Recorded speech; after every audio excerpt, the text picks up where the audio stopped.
السلام عليكم ورحمة الله وبركاته. أهلا بيكم في قناة عالم تصليح الساعات. النهاردة يا جماعة هنتكلم عن حاجة مهمة جدا، بنكمل حلقة قبل كده اللي هي مغناطيس الساعة. الساعة دي يا جماعة بالذات الساعات اللي هي أوتوماتيك أو الساعات الميكانيكال اللي هي الملو، بيبقى فيها طبعا زي ما احنا قلنا بيبقى فيها البالانس شغال، وساعات بيبقى ماشية سريع جدا، فعشان كده ساعات بيبقى فيه مغناطة فيها. طب نعرف ازاي في مغناطة فيها ولا ما فيهاش؟ هنقول حاجتين كده بساط جدا وسريعة. أول حاجة، يا إما ما عندناش أي حاجة نجيب بوصلة عادية ونحط عليها الساعة زي ما أنت شايف كده أهو. نحط الساعة كده هنلاقي فيه حركة، إذا ده فيه مغناطة زي ما أنت شايف كده، فيه حركة، فيه مغناطة بسيطة. ناخد ساعة تانية هي شغالة برضو، ساعة من الساعات اللي هي أوتوماتيك أهو. نحط برضو فيه مغناطة. معظم الساعات يا جماعة بيبقى فيها مغناطة جامدة جدا، بتخلي الساعة فعلا تأدي. ساعة عادية مالو عادية روسي، شوف المنظر بس. ساعة تانية برضو شايفها هي مفيش مغناطة خالص زي ما انت شايف، مفيش مغناطة خالص، بسيطة خالص. شوف دي غير دي خالص، غير دي خالص، شوف دي تتحرك كتير أوي. طيب في حاجة كمان أحدث جدا يا جماعة نستخدم فيها جهاز الجسميتر دوت، من الأجهزة المهمة جدا في قياس المغناطة في الساعات. نجيب الساعة نحطها هنا كده، شوف المنظر بيحصل ايه، في زيادة يعني في مغناطة بسيطة جدا اهو زي ما انت شايف اهو. شوف بتزيد اهي، الرقم هنا بيزيد اهو.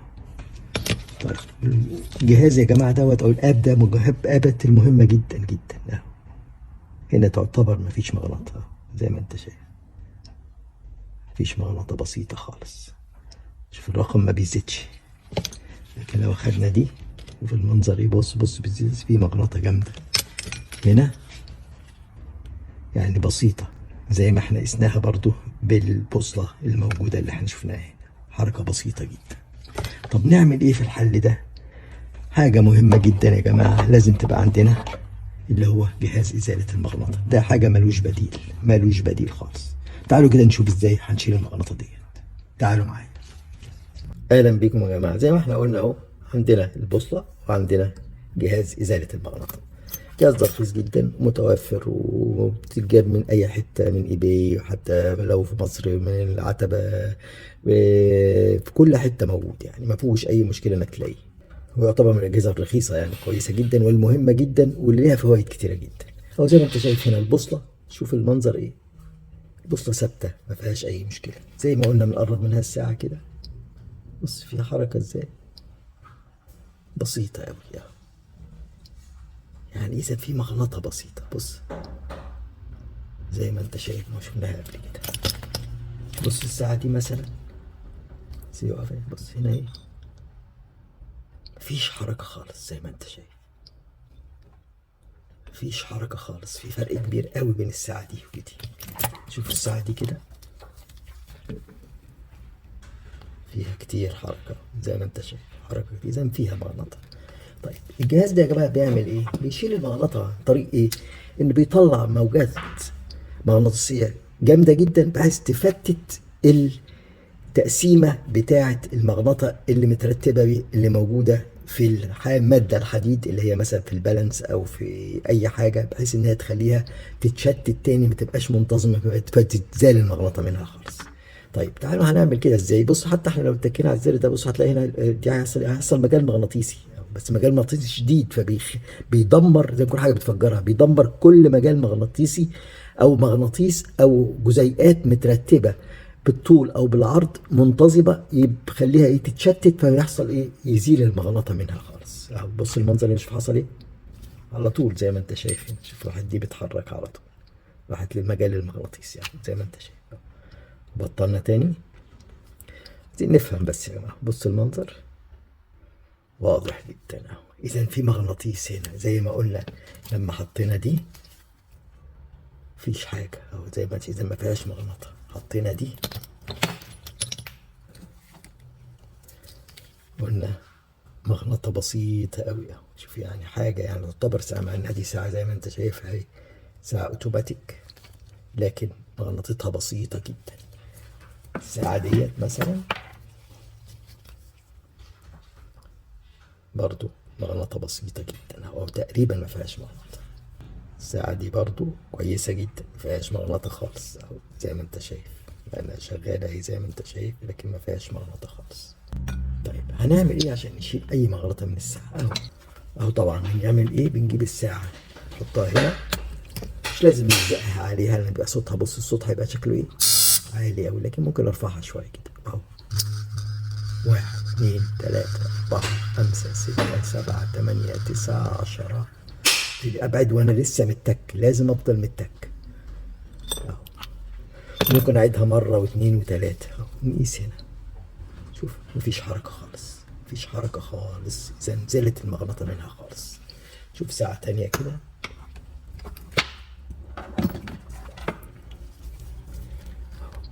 طبعا كل ساعة دي بتتمغنط نتيجة الموبايلز اللي جنبها والتلفزيونات والكمبيوترز والحاجات دي كلها. بص بمسكها بس خليها شوية، انا هوريكم شوف ازاي الصوت بيبقى ازاي عادي، لكن كده 2 3 4 5 6 7 8 9 10 وابتدي ارفعها وانا ماسك، لازم افضل بالتك وابعدها، يبقى انا كده شتت الايه، الانتظام بتاع المغناطة في الساعة في اي حاجة حديد في الساعة. بص المنظر ما بقاش فيه اي حركة خالص اهو، حاجة يعني ما فيش خالص. انا حبيت اوريكم حاجتين يا جماعة مهمين جدا، وفعلا من الحاجات المهمة جدا. اول ما الساعة تجيلك وعايز تشوف فيها بتقدم بتأخر بتعمل مشاكل لصاحبها، ساعة مش مظبوطة، نبتدي أول حاجة نشيل المغناطة منها، بالذات في الساعات الأوتوماتيك وفي الساعات الملو العادية.